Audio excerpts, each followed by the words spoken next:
everyone, I'm Julia, aka Gem Cosplay, and I'm here with the fabulous... Trent. You never do the intro. Keep going. And we've just come back from a midnight screening of Deadpool 2.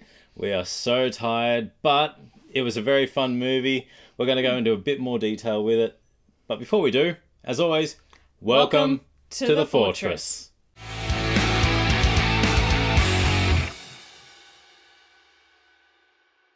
Okay, so Deadpool 2.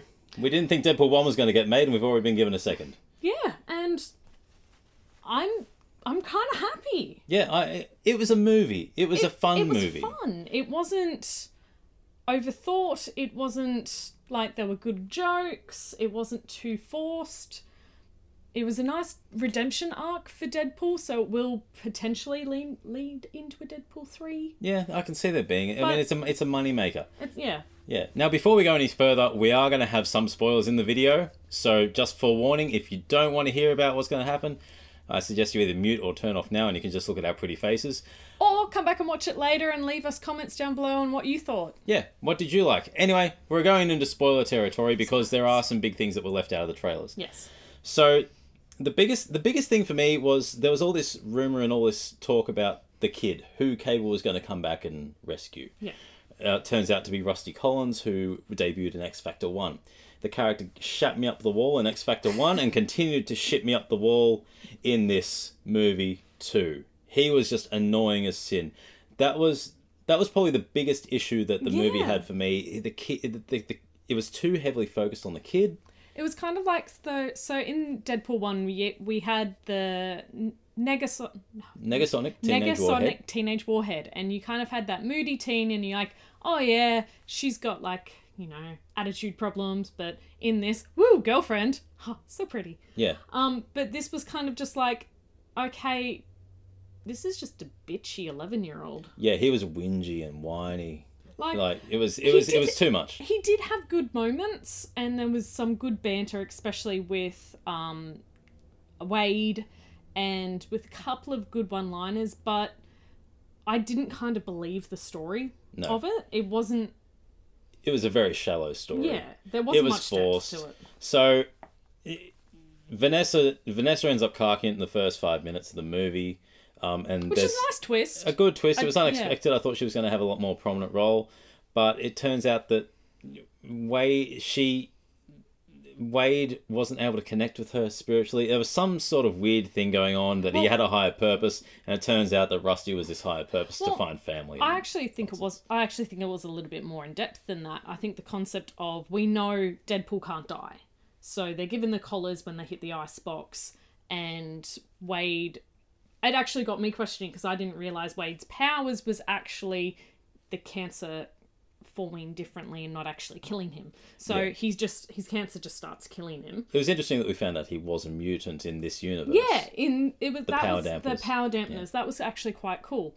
And then that every time he comes close to death, he then sees Vanessa again. So I think it was just creating that more human element of Deadpool that I think was missing in the first one. Yeah. Which was nice, but again, I think that higher purpose was more not just, you know, you have to save the kid. It's more you're not just a merc for hire. See, that's where Deadpool thrives in the comics. Yes. He's in the recent years, he's become kind of Harley-esque in terms of just over-the-top humour. Yeah. There's been very little depth to his stories.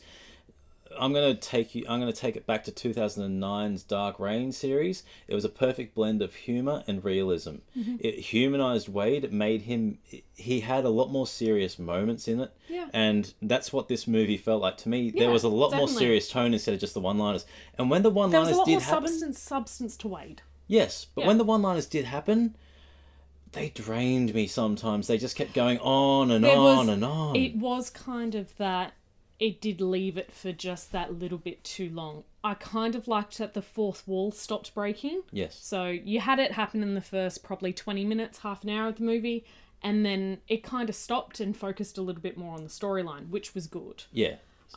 See, I thought the final act, the second half of the movie for me was the strongest part. Yes. Oh, definitely. The first half was weak. Yeah, it set up the players. We got introduced to Josh Brolin's Cable. didn't really have much of an introduction, No. only through flashbacks. I'm okay with that. See, I wanted a little bit more, but then that was redeemed in the second half, so Yeah, it was set up okay. We found out the basic premise of his backstory, coming back to prevent his family's death, which links to Rusty going on a killing spree, which eventually Deadpool saves him from doing.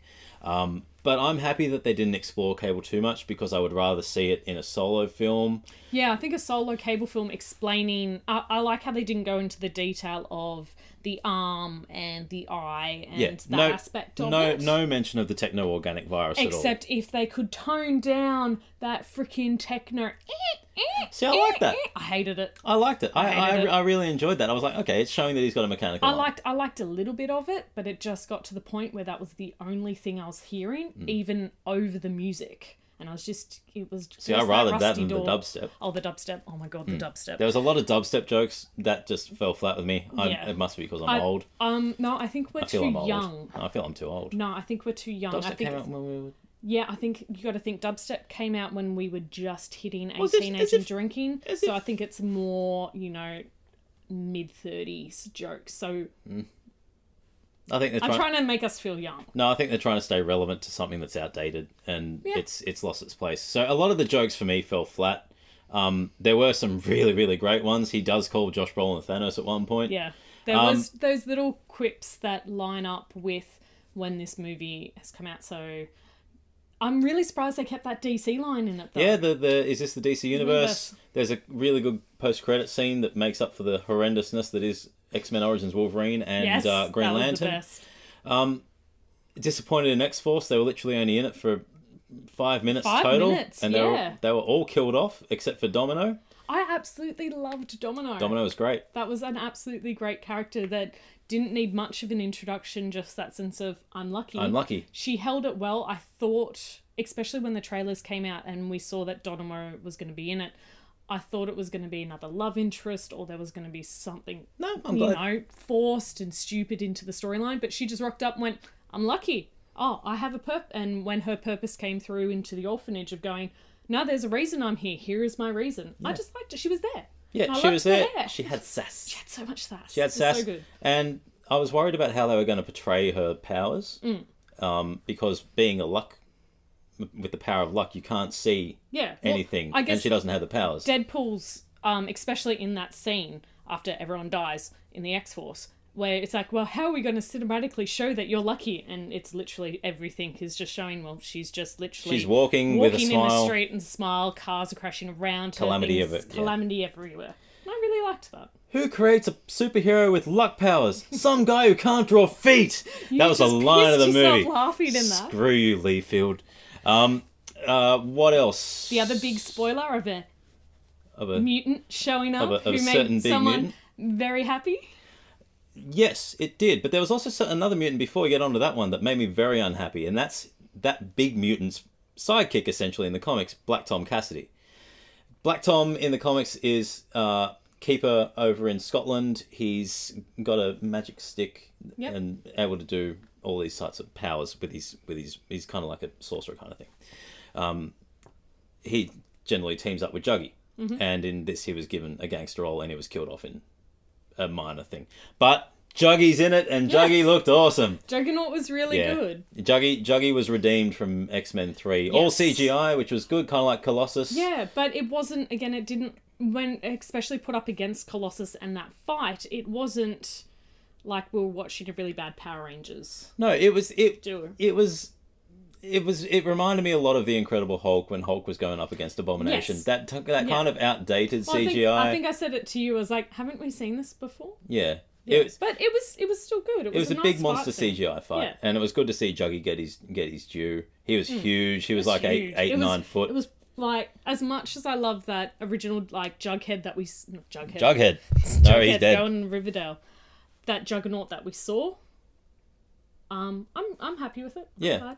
And they alluded to him being Charles's brother. Yeah. Which was good. There were some cameos of the X-Men. A nice 30-second cameo. I liked that, where it's just they closed the doors saying we're not going to be part of this. And the Essex Institute, the Essex Rehabilitation Institute, that's the second hint we've gotten at Mr. Sinister. Still no appearance of my boy Nathaniel.